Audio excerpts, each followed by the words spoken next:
Hey, everybody, and welcome to the Everything is Fine, Nothing is Ruined podcast. I'm your regular host, Hassan, joined as always by fellow host Tristan. Hey, that's me, the guy And, who's your fellow host. and folks, this week we have a special intro after the warm reception to his last performance. Yeah. Tristan is going to introduce our topic. Right. By singing the main theme from it. So take it away, Tristan. I have to point out the main theme.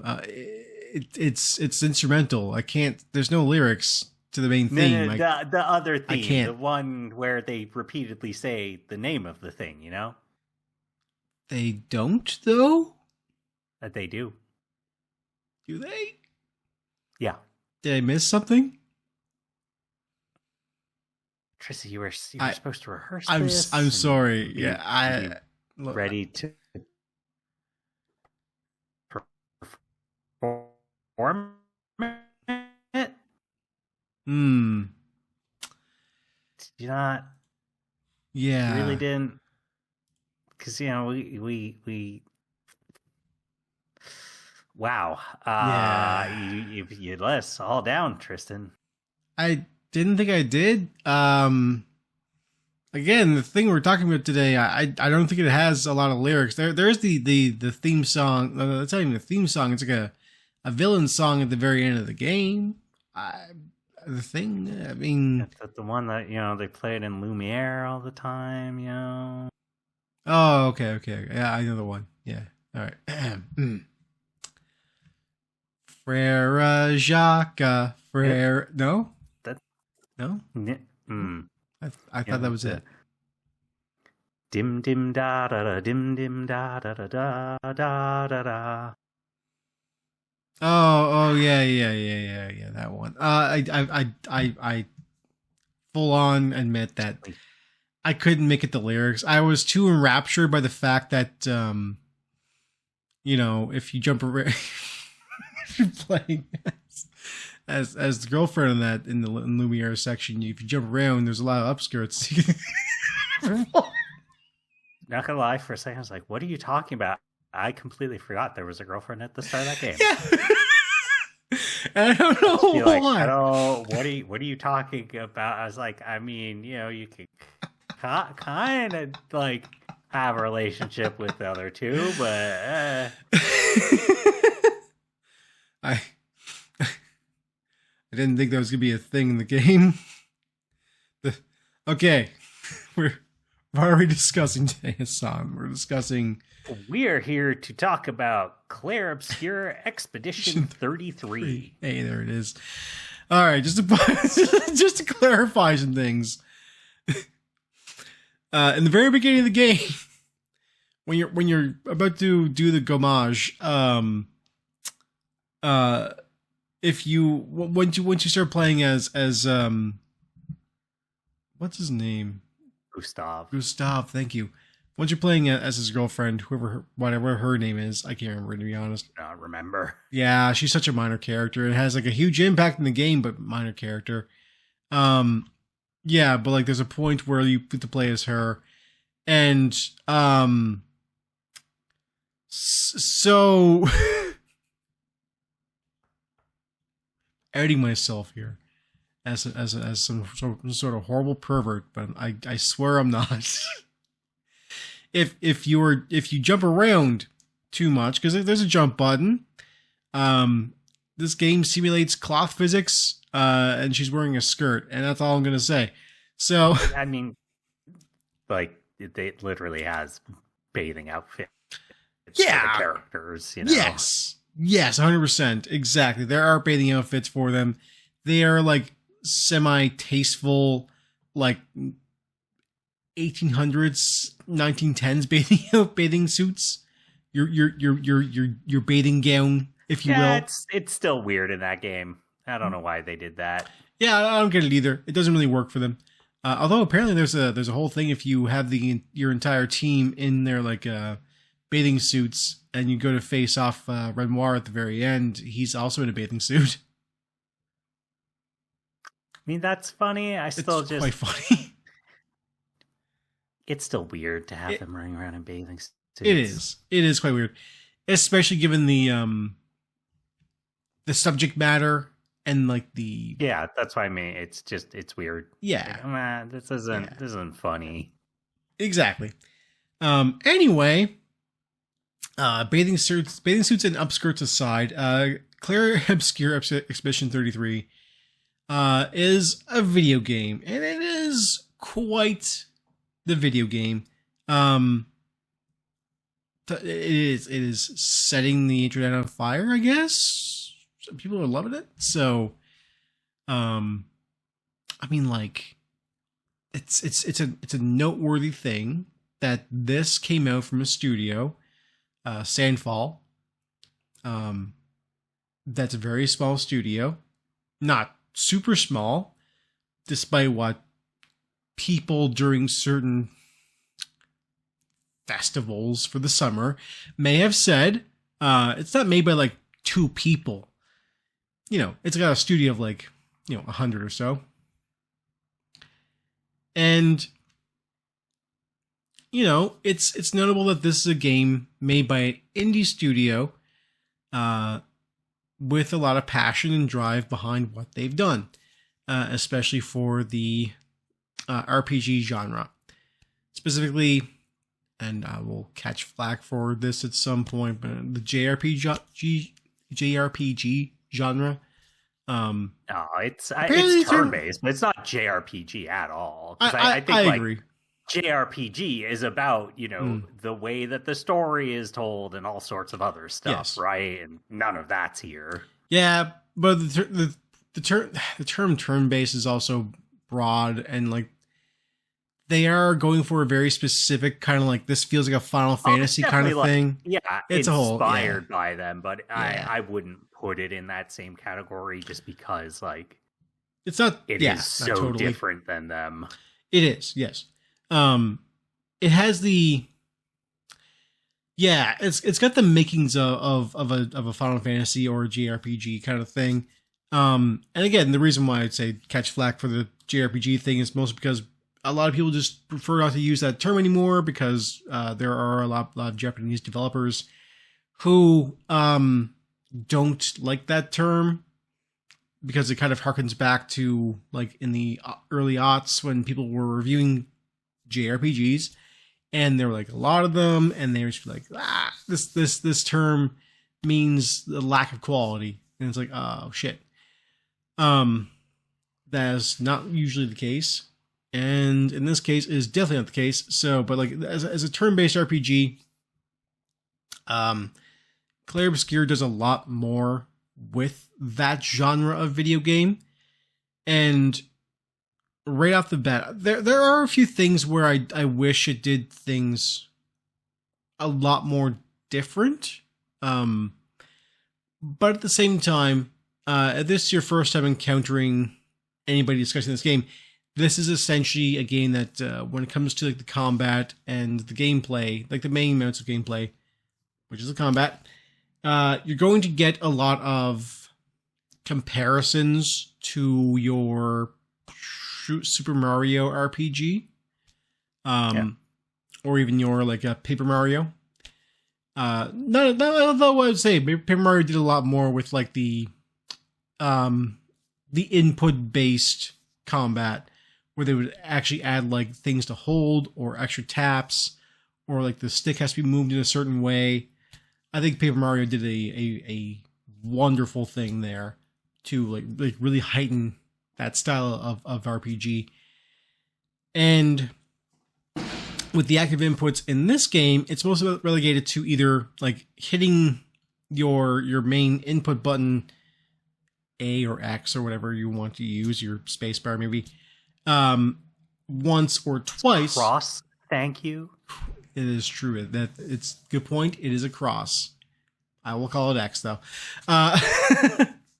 Everyone does. Yeah. Even Sony's done it at times. Yeah, I know, right?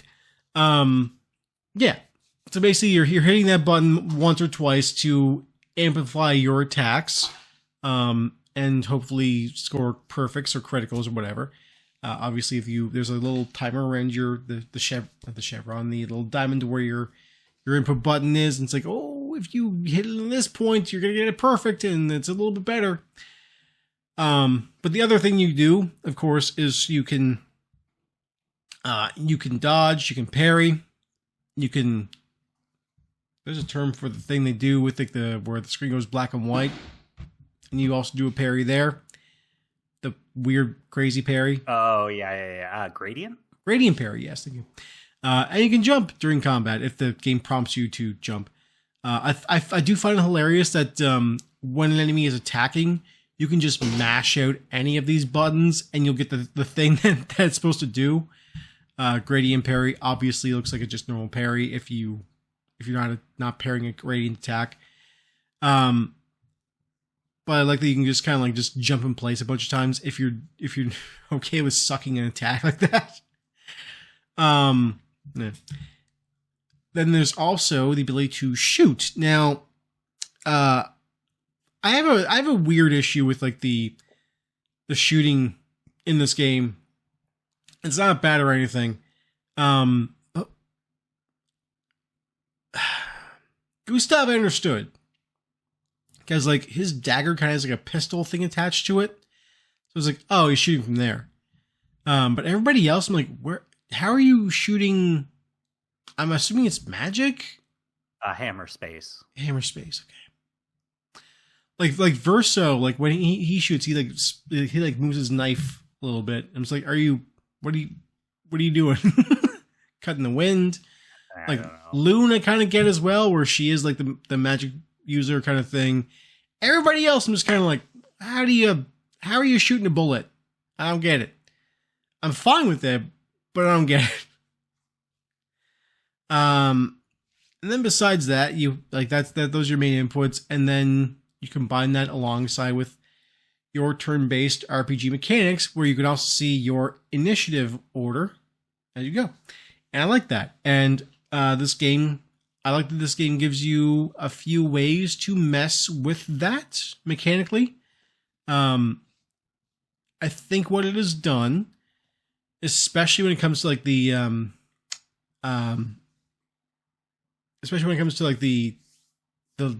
what they call it, the abilities they have, the skills. I'm trying to blank on this one. Pick those. Lumina? Luminas, yes, that's it. Pick those and Luminas. The Pictos are cool because I like they give you the Lumina for free, essentially, kind of. And then they give you the stat upgrades as well. But the Luminas, what they've done there, and the way to unlock those for everybody is to just use them in 3 battles, kind of thing, whatever. Who cares? But once you unlock like a bunch of Luminas, I like what they've done, where like you can find some really messed up, crazy builds with the Lumina system. And I appreciate a game that allows me to break it. Gives me the tools and says, just go for it. If you want to destroy the game, go for it. Yeah, I mean, it's the sort of game that makes you feel like you're breaking it. Yes.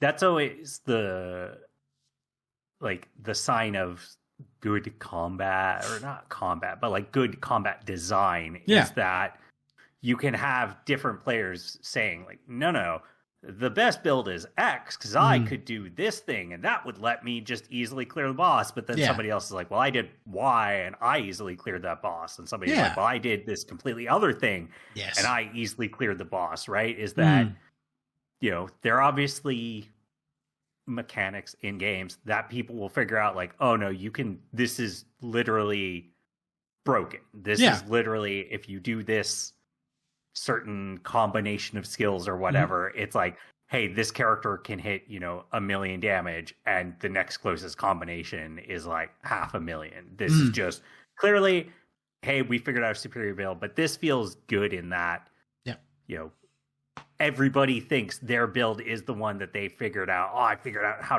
to break the game and get this crazy combination. It's like, no, it's everyone has one of those, and you want that, right? Because you don't want a system where, actually, like, these skills suck. They are just could happen. Factually less useful, less damaging. There's just no reason to use those ones. Use these other ones instead. So I do like that. I will say this is a game I find difficult to talk about and to I don't want to say like engage with the community, but to see it because people are so high on this game and so just praising every single little aspect of it. Whereas I'm like, I kind of think this game is a 7 out of 10, and I got like, I wouldn't say a lot of complaints, but there are several things that just was not into about it. That was like, I don't know, guys. Like, I like this, but it's not. Like, I think IGN put out some list of their like, here's our top like 30 RPGs ever, and they had this at like number 5. And I'm I don't think it's number 5. I like this, but it is not there for me. And it's like. It's stuff of like, I do like the combat. Yes. Until I am in a new area and go up against an enemy. It's like, relearn other shit. This enemy is doing something very specific of like, it just keeps casting like shields on itself. Yep. And it's like, cool. The party members I have who have spells that I can just like destroy shields are not in my party, and there's no way to swap them in or out once you start combat. It's like that was just frustrating and annoying at times. Like, I've gone into this fight, well, eventually I'm gonna win this fight, but I could win this in 3 turns instead of like 9. Sometimes you just run into an enemy and it's like, this enemy, I literally can't win this fight, and it won't give me the option to just flee. I forget the criteria, but sometimes you just cannot flee, and it sucks. And it's like a dice roll. I just have to die and restart. Yeah, it's like a die. It's a die roll. Yeah, it auto saves frequently enough. It's not like I lost a bunch of time. It's just. It's the thing where I see like people also say, they need to make more games like this. And I, for one, hate when people say that because there have been. It's not that I disagree with that. I do think that games should take inspiration from this. Absolutely, yes. But it's like when people say that, most of the people who say that can't sort of vocalize that any more than just, they should just make more good games like this. Like, well, what makes this game good? What are the things you like? And so would I love to see more games take inspiration from some of the combat? Yes, like the Pictos and Lumina, those are the things that make this combat work. I agree. Kind of like the dodging and parry. I like it. There are parts about it I like, parts about it I don't like. That's fair. In particular, like some of those boss fights, it's like, well, you're gonna die to this boss 2 or 3 times. Yeah, like you were talking about Super Mario, right? Where that game, and not even just that one game, like that entire franchise. I literally just played the newest one, Mario and Luigi Brothership, and like I played Origami King. Those are games where it's never felt like if you messed up the like sort of like defense mechanic or dodge mechanic, whichever the game is using. It's never felt like, if you take a hit, chances are you're just going to end up losing this fight. Whereas like in this game, some of those boss hits, it's just like, well, they just killed one of my characters and my other 2 characters are really low on health.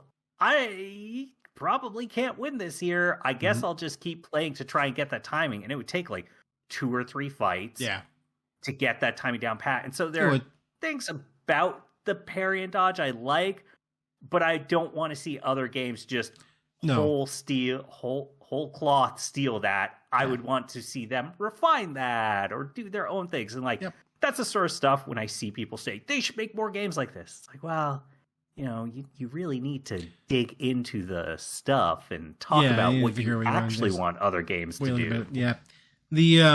So I like the parrying and dodging mechanics, but like you are correct. In that, okay, here's the problem. Here is the problem with the parrying and dodging mechanics, because there is a reason why these actually kind of suck in the way they do. And you're going to get a lot of comparison to Expedition 33 in accordance to like a Souls-like game, like a Dark Souls, if you will, or Elden Ring. And here's the thing with Elden Ring. When you do a dodge or a parry or jump or whatever in Elden Ring, to avoid an attack, you actually have invincibility frames in a certain amount of time during that dodge or whatever. Now it's shorter per whatever you're doing. If you're parrying, it's going to be shorter. If you're blocking, it's going to be shorter, whatever it is. Jumping, your invincibility frames are actually only on your legs, hilariously enough. It's crazy.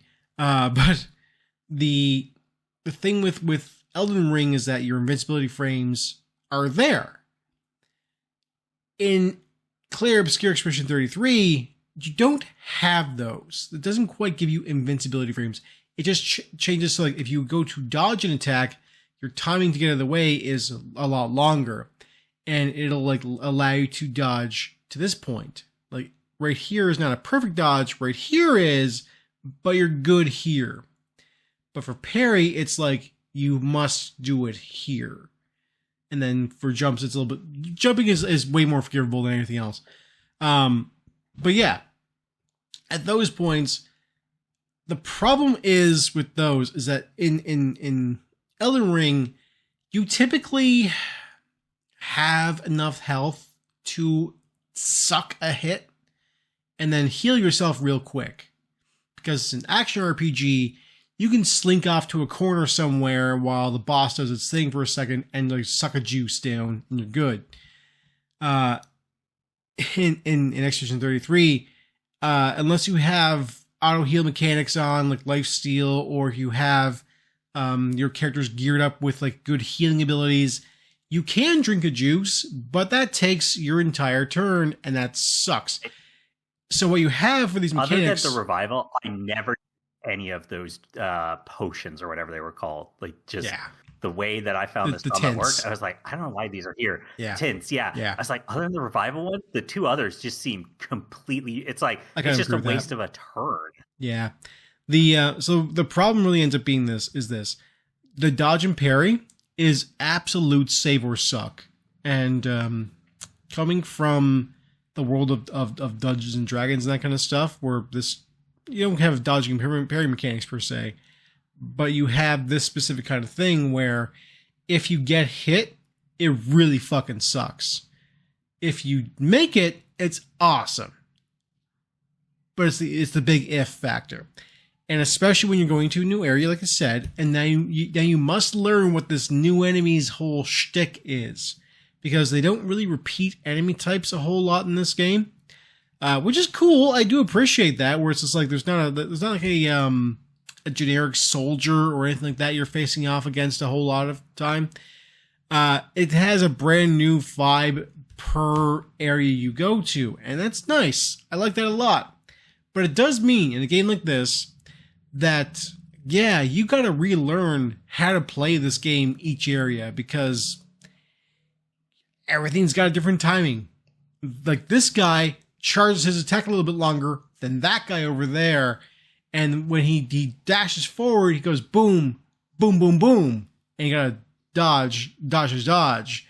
Or this guy's whole thing is he spins on you, but during the spin is not when he's attacking, it's actually after the spin, even though the spin looks like an attack. And it's like, Jesus fuck.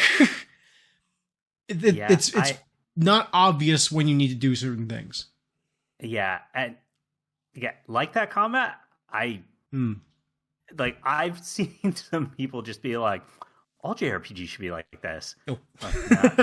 No. Like, no, period, I wouldn't mind other games having this. I mean, Super Mario franchise has had this. Others have as well. But it's like, no, sometimes I just want a straight turn-based, click the button, my character does the attack. Yes. I'm not having to do action stuff. I didn't look at, do you know, like accessibility wise, if like you can like either slow down or even like outright turn that stuff off? Because I could imagine you can. Yeah, as far as the accessibility stuff goes, as far as I know, like, so the easy mode changes the timing and that kind of stuff, so it heightens lengthens the timing on that by a lot. But as far as I know, the accessibility stuff also gives you like auto parries or auto dodges and that kind of thing. So like, it's good to have that because, you know, everybody should be able to play these games. And it's good that that shit's in there. But I mean, like, yeah, it's maybe, I don't know. This is the one game I felt very tempted to turn on some of that stuff just to kind of like get me through some of these fights. But if I was like, you know, I'm just gonna learn them because it's better if I do, makes me better at the game, etc. And I mean, this complaint is coming from somebody who, I guess if you know, you know, in this game, there's a very hard fight, like midway through the game, I guess, where if you didn't use the right character to beat this boss, you get the wrong item. So it's the Golgra fight. And if you do it during the battle arena, like the actual gauntlet, then she's way easy, like just a normal enemy. But if you challenge her while she's like in her like throne of power kind of area, well, then she becomes extra fucking hard and will one hit kill you for the most part. It's not totally exactly that bad, but it's close enough. So it came to a point where I was trying to get the specific sword from Mael because I wanted to do the one hit kill build because I thought that was funny, and I was right. But I fought Golgra probably more than 50 times to get. Yeah.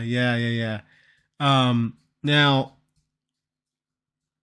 I don't recommend this to anybody who doesn't normally play challenging games like this and goes for the challenges, because like I'm a Souls guy.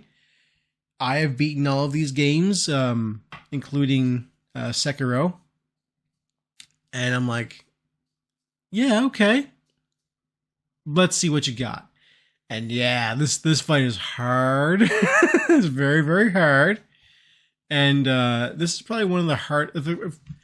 If we're calling, let's humor me here. We're gonna call this a Souls-like for a second. It's not. Basically, and of all the Souls-like bosses I've had to face in a video game like this, yeah, that Golgra fight, that fucking was rancid. That sucked real bad. But I did it, and I got the sword, and then I broke the game real good because I had the sword. It's not totally necessary, but it helps. But yeah, where am I going with this? Basically, that Golgra fight, it did make me better at the game, because I realized that during that thing, you're better off not dodging if you don't have to. If you can parry your way through the entirety of the game, by God, do that. So at a certain point after I'd beaten Golgra and I had learned to defeat Golgra with just parries, because dodging is great and all, but you get zero reward for dodging for the most part. Like you get the dodge, like the perfect dodge, one action point thing if you have that attached, and that's great. But you automatically get that with a parry, period. And it's just like, why waste your time with a dodge when you can just parry? So it did mean that after the Golgra fight, I was parrying during most encounters that I needed to actually like fight properly in, because I unlocked the one hit kill build. So most part, I just didn't have to. But when I had to parry, Kill Bill's a different thing. That's Quentin Tarantino. Oh, I got you. Yeah. But for the most part in this game, I was parrying during the fights post that point because it was just more rewarding. So why wouldn't I? Yeah, it sucked real hard if I got hit, but man, it's not that bad. It's not that bad.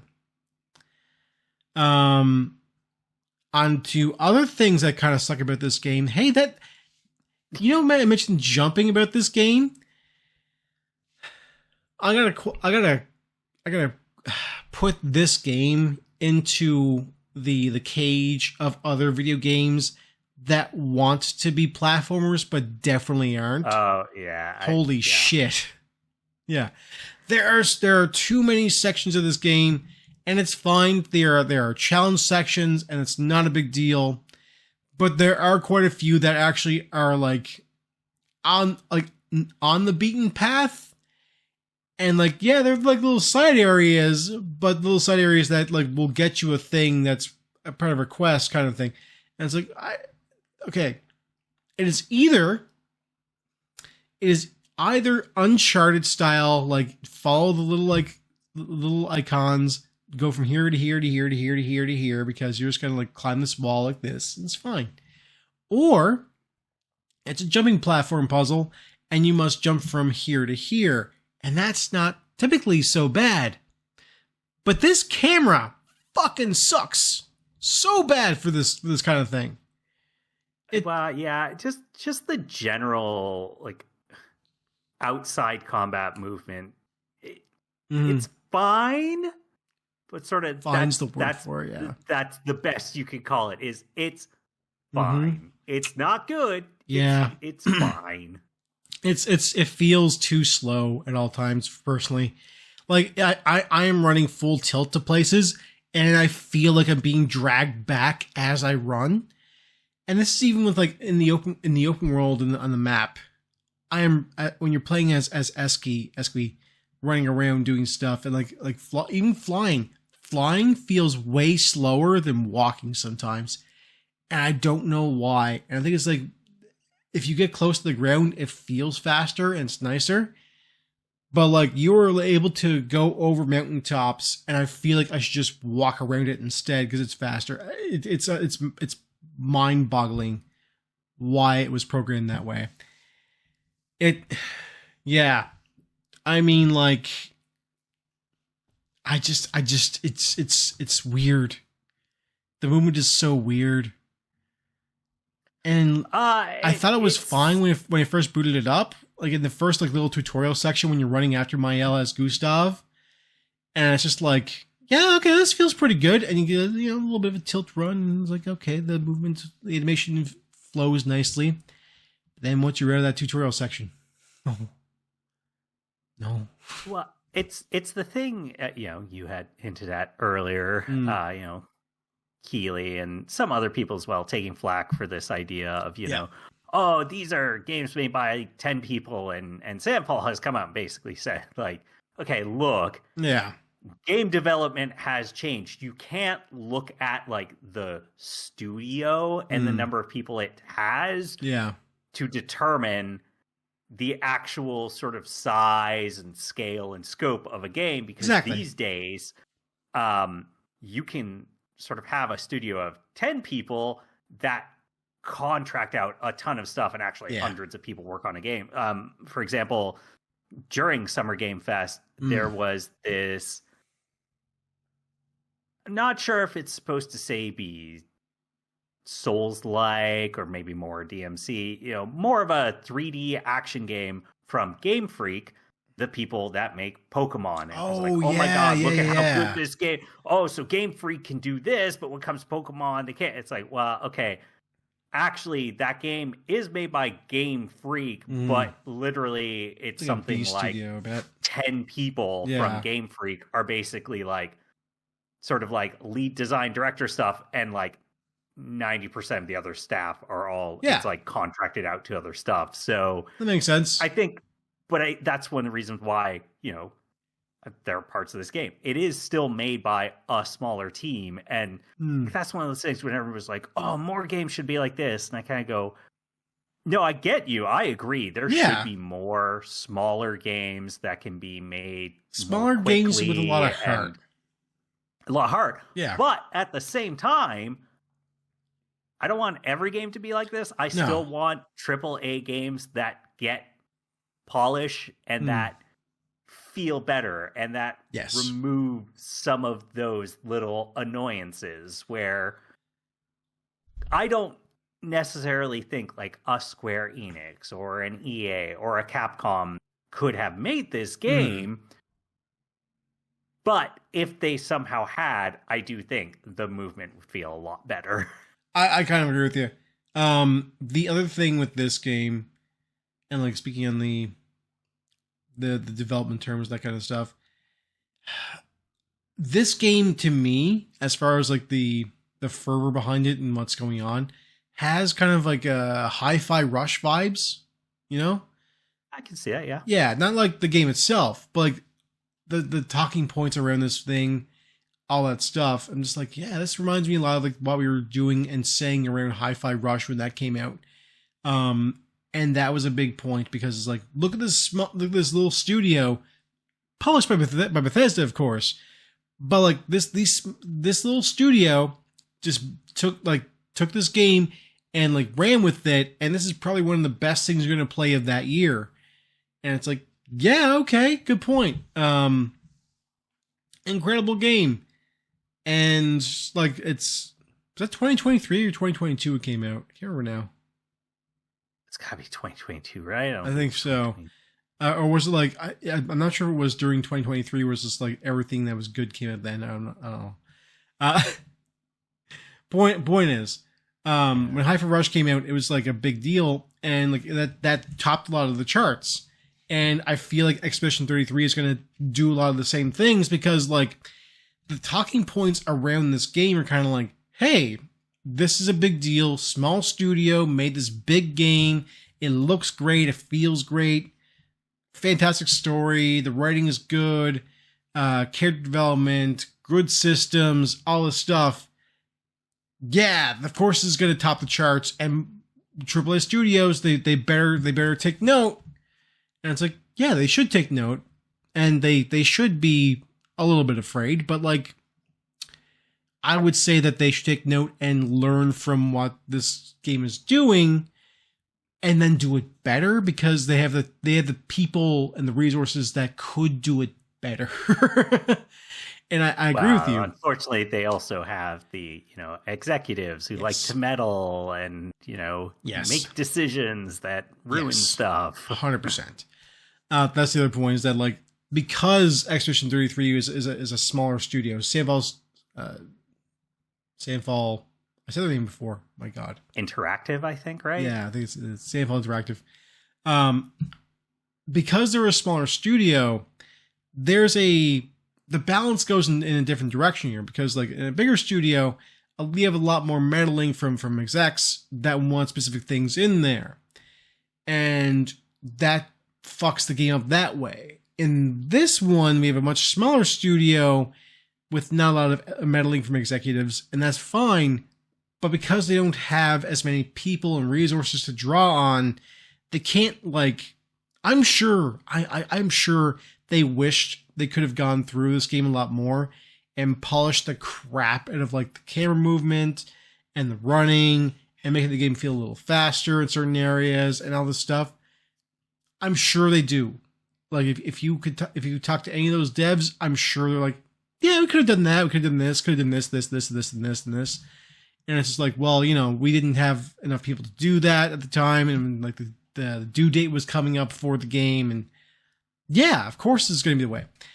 So, I mean, because the pendulum swings in a different direction or the scale drops in a different direction, it's going to be the case where like we're going to see mechanics that we want in there, or that are in there that aren't polished enough to not get polished or not get added in.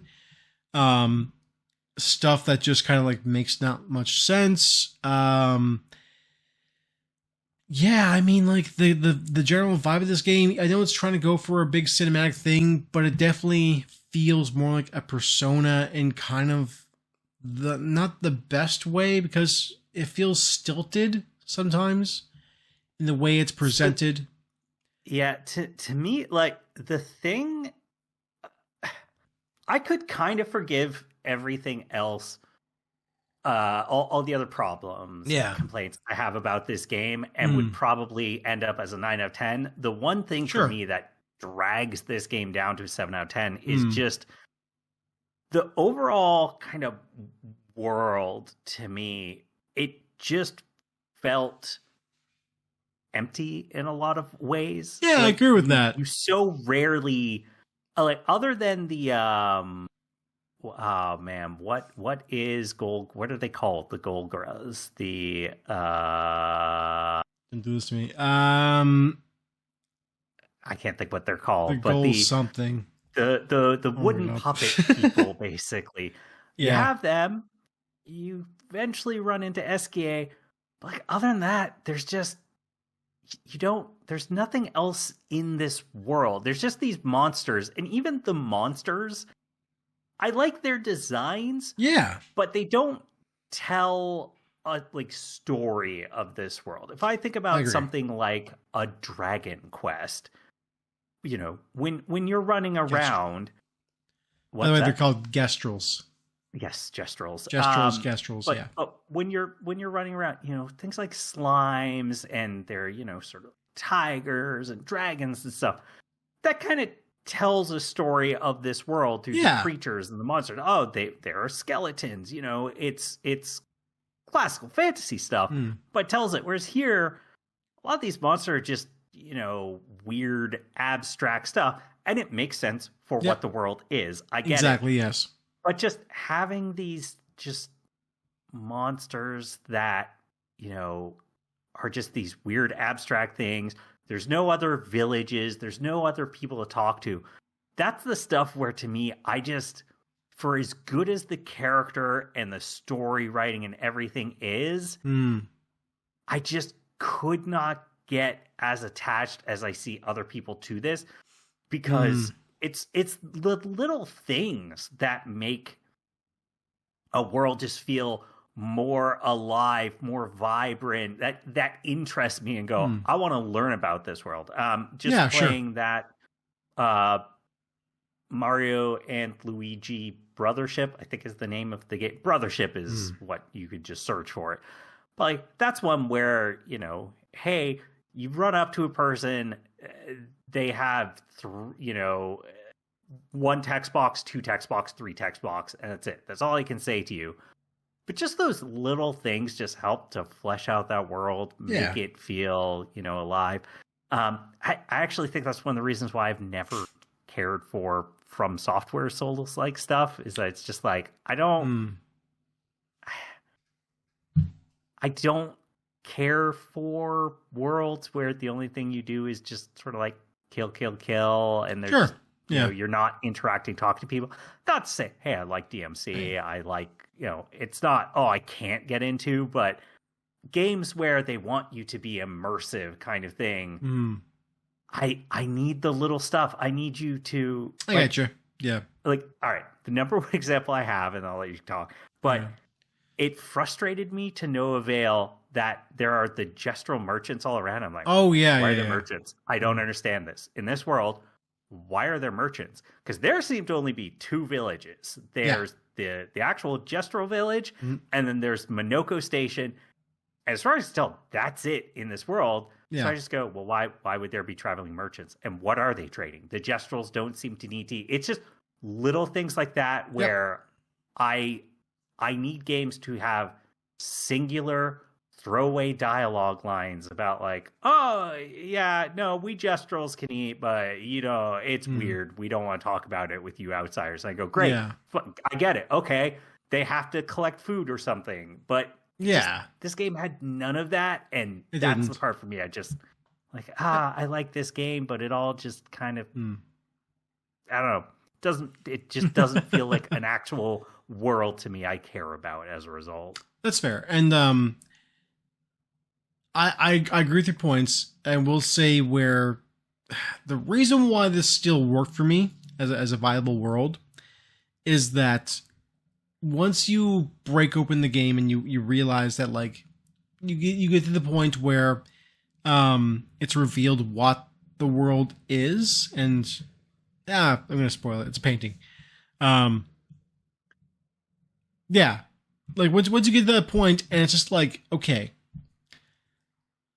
I now realize that this game is a painting made by an 11 or 12-year-old, roughly, something like that. Yeah, something like that. And I'm like, because that this is this little boy's world, there's a good chance he didn't think of these things. There's also a good chance that the devs didn't really want to put these things in, or they didn't think of them themselves, and that's totally fine. But this, at least for me, is excuse enough to ignore the points where the world is lacking. And I agree, the world is actually lacking quite a few things. And I want more talking in this game, spread out a little more though, because your two big talking like sections in the game are either, well, I guess three if you count Lumiere. In the very beginning, it's like Lumiere at the very beginning, sure, but then it's the gestural village, which has fucking too much. So you go from like none to everything, and then you go from no like real dialogue. Well, you have like dialogue sections with your at camp and that kind of stuff. Camp, yeah. But like, you know, that's just like little popcorny bits. Like that's fine. And then you get to Minoko Station, and it's like, okay, here's a bunch more talking at you for like no fucking reason, and nobody really has much to say. And there's a lot of world building, but like there's not enough, I don't know, useful information here. And there's one quest, and then there's like whatever. So I find that the talking is fine, and it does help build things out, but a lot of it is just dialogue for dialogue's sake because other games have this. And the problem with this game is that like everybody has a lot to say. You can walk up to like a random villager in the gestural village, and you're like, hey, how you doing? And he's like gonna go on for like 4 text boxes before you can just be like, all right, I'm out of here. And this is everybody. And I'm like, oh, these guys are so fucking wordy. And the worst thing is, the gesturals are the only things that will talk to you in this world, besides like a few other things. Like the what are they called? The Axions? The giants? Yes. Yeah, Axioms, Axioms.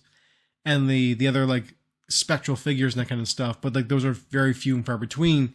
So the gesturals though are extremely wordy as a people. And I'm like, my God, get to the fucking point. Yeah, I just it's a difficult task because I'm more of an action game kind of person, and when I play RPGs, I'm absolutely fine with that. But if your NPCs don't have anything to really say or do, I don't give a shit. I'll back away. But the problem is you don't know who has that and who doesn't. So yeah, I'll be interested to see.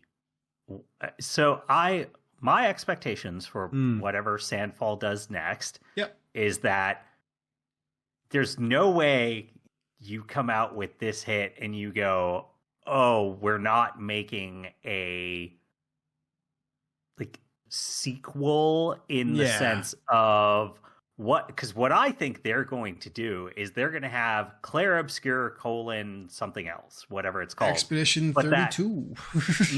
What I think they're going to do is, because this game was all about painting. Mm-hmm. The next one, because we know the like outside story thing, the painters versus the writers. I think the next one is going to be set in a world of like a book kind of thing. That it's going to be that same idea of we used the Lumina or whatever to go inside a book world. Yeah, and that'd be cool. Like the way that the world is in this game, okay, that makes sense. It works for a painting because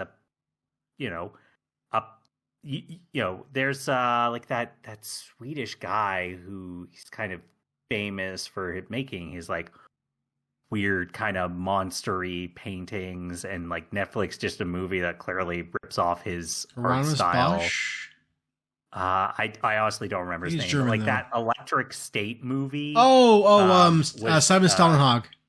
Yes. Yeah. Like this, like a lot of the monsters and just the sort of visuals in some ways remind me of him, where it's like, you could see a game set in one of his worlds. It's not going to go into explaining a lot of that stuff, right? And that makes sense. A book world, on the other hand, that doesn't, like, you can't write you could. It'd be a bad book if all you did was write describing these weird monsters. And it's like, and they get to a village and then you don't explain anything about the village, right? So I'll be very interested to see how the next world that Stanfall makes works. Because that's my prediction, is we're doing the writers next. Yeah, I can see that. Just to quickly point at Simon Stålenhag quickly. He has turned his projects into like tabletop RPGs, and those actually do flesh out quite a bit. So I think that's where like that kind of lives and dies. I agree with you though that as a video game, Expedition 33 kind of feels like a picture book full of stuff without anybody filling in the blanks in between pages. Because that's kind of the thing with like the electric. That's a good way to put it. Yeah, but the thing with the electric state is that basically like as you turn a page and a new piece of art comes up, there is a blurb on the side about like what's going on in the painting and like what to expect, what the story is at this point. But these skip through quite a bit. Like it's not going like from street to street to street to street. It's like from town to town, highway, town, city, pit stop kind of thing. It's jumping around, and when you do that, you can infer that in between pages stuff has happened, and you can also infer that they may have met other characters and talked to other people and all those things.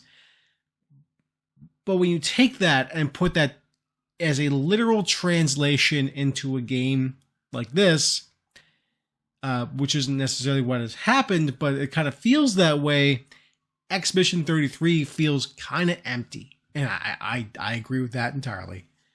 Like I said, there's a lot of talking in between your party members, and I think that's very welcome.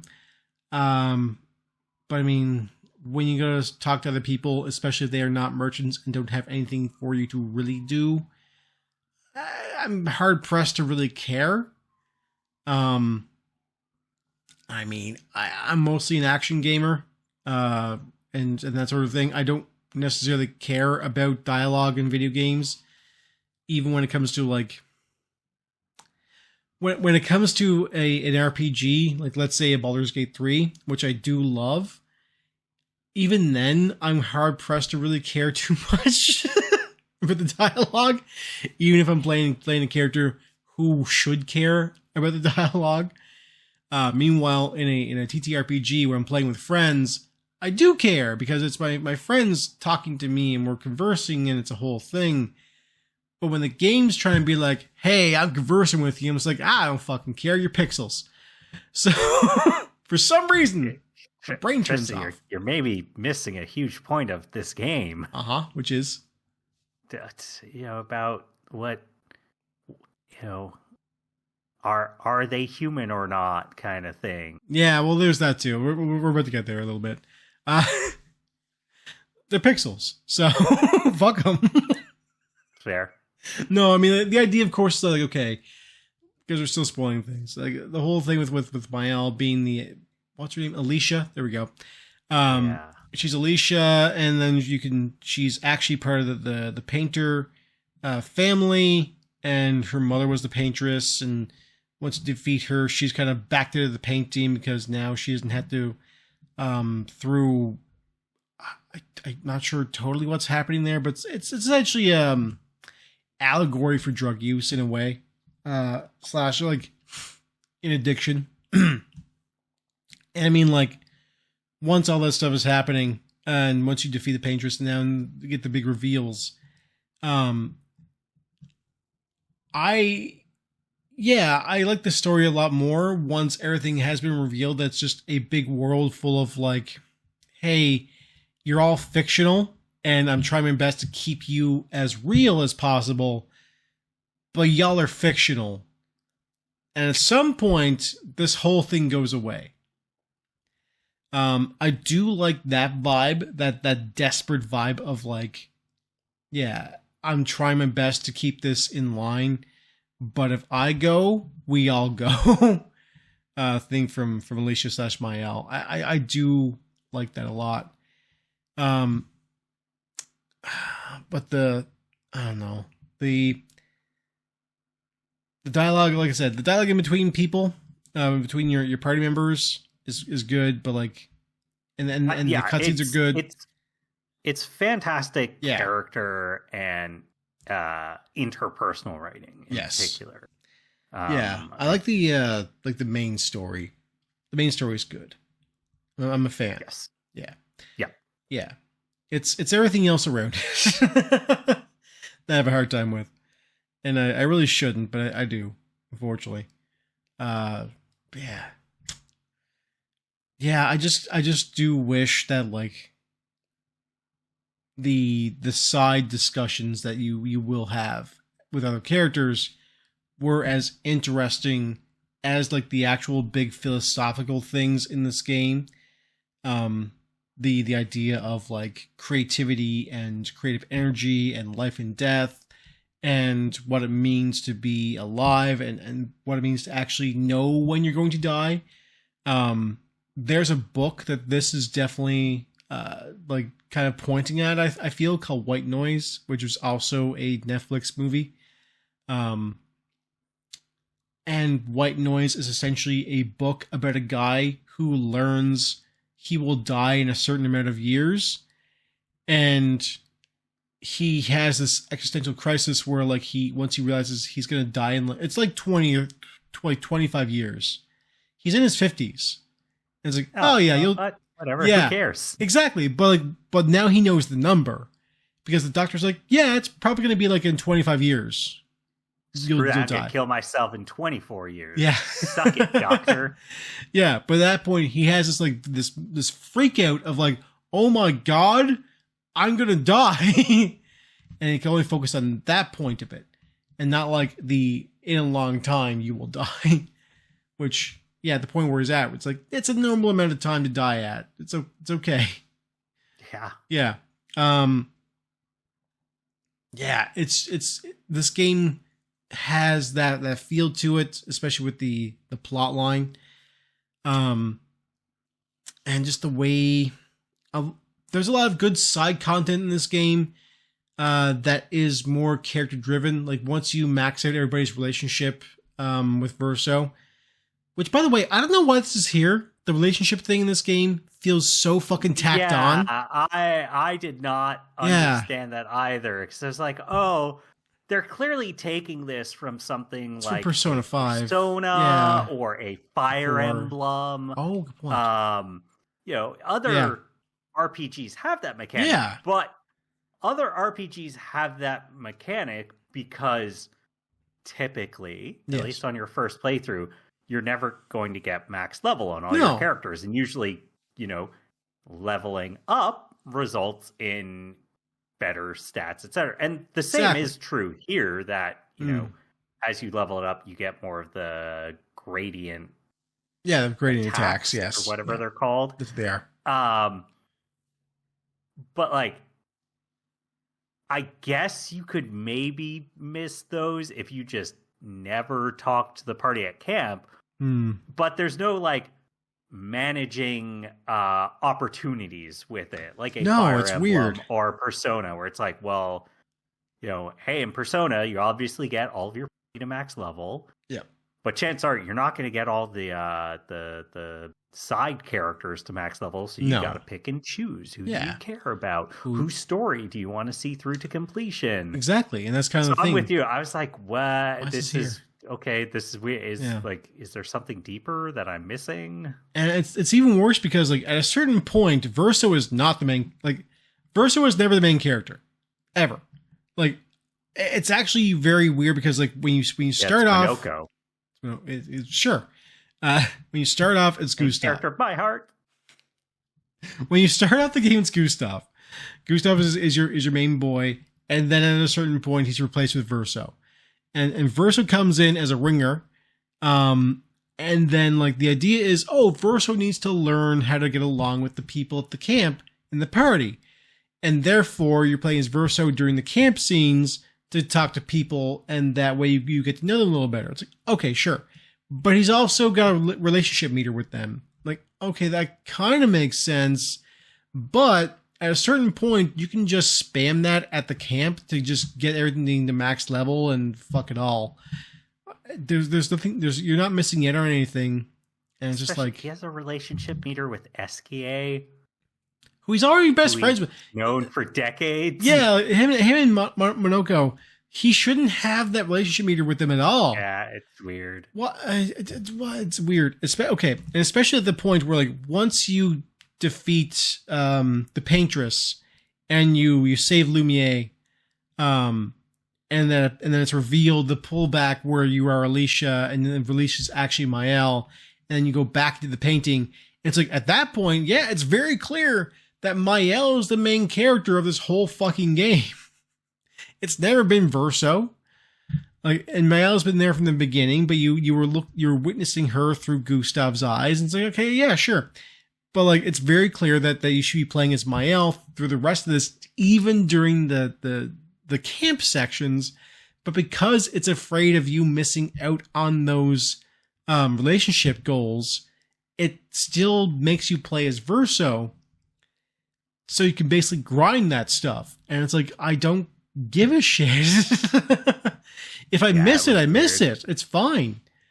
It's super weird. And it's just like I just wish it. I don't know. It's like it's lacking, or it's like it's afraid. You know, there's a certain level of fear. It goes back to prior conversation. This is a small team. If this was that's true.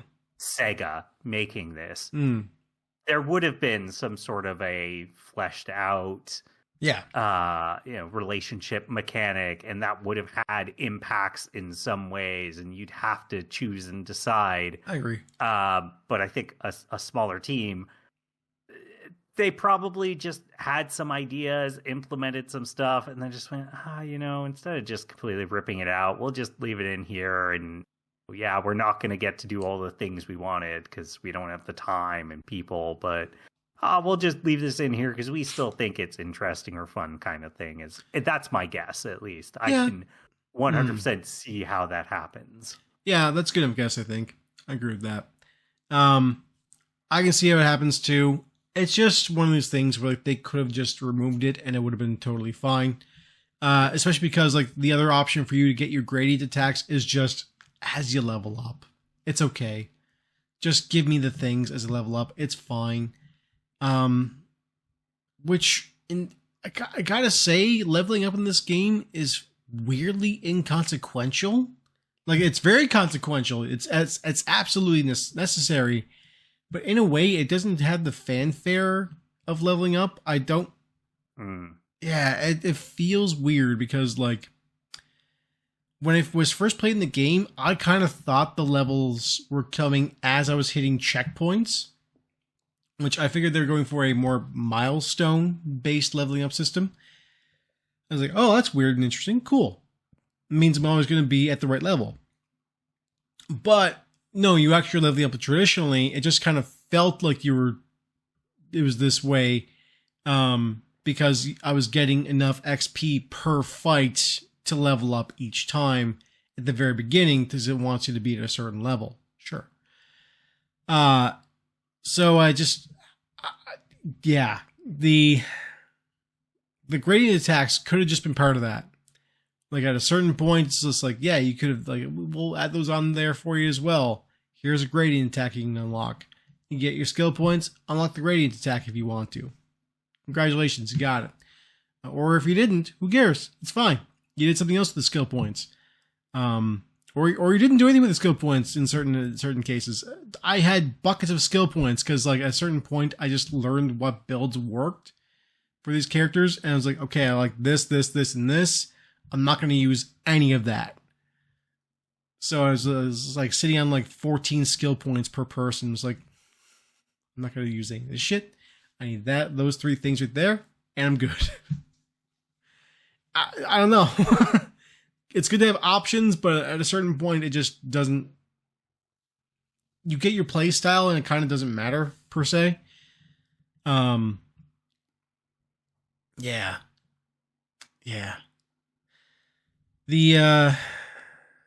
This game's got some issues. But I will say this, and this is kind of my closing statement in this game, I think, is that I still you're giving it like a 7 out of 10 per se. Where I think I land on it. I personally am at the like 8 out of 10 area. And I mean, it's kind of because this game, like, it gripped me enough with the story, and there are certain things, like, I gotta say, there are certain things where this game pissed me off to a point with like certain challenges that made it memorable because of that for me. And I mean, like, sometimes anger is a part of the experience of a video game. Your beneficiaries, if you will. Your I want to be the guys, etc. But in this case, like the Glover thing was one of those things. I knew I was getting into there. But when this game has like a platforming section or something like that just like it's so badly made that it's absolutely maddeningly angering. That I make those parts stick it to me more than anything in this game, but equally so as many as the really good sections of like writing and character development and those sorts of things. Did you do the side quests for the characters as well, like the loyalty missions? Yeah, doing my L's is just like, oh, that was like peak. That was an excellent part of the game. I liked getting up to that fight, and then I liked climbing that giant tower and all this stuff. It's like, this is good. This is good shit. So that stuff is as memorable to me as like in one of the smaller sections of the game, trying to jump across just 3 platforms, but one platform being just a little bit too low. So when you jump to that platform, it makes you roll, but the platform is not wide enough for you to roll successfully, so you will fall off. So you got to figure out where to jump to, or predict the roll and try to roll in a circle. Anyway, I got a couple of frustrating moments like that too. 22 tries. To get across heavy iron, and also the picture you get was not fucking worth it. Not in the slightest. Anyway, yeah, that's where I'm at with this game. A lot of frustration, but ultimately I like what it's presenting, and I really do want to see what Sandfall does next, because I think this is a good testament as to like what this studio can do, and I want to see them succeed. I don't want to see them succeed into like a horrifying, grubby, like money hungry studio, but I do want to see them succeed into like a studio that will like hold its own and, you know, make good art and provide good lives for their developers.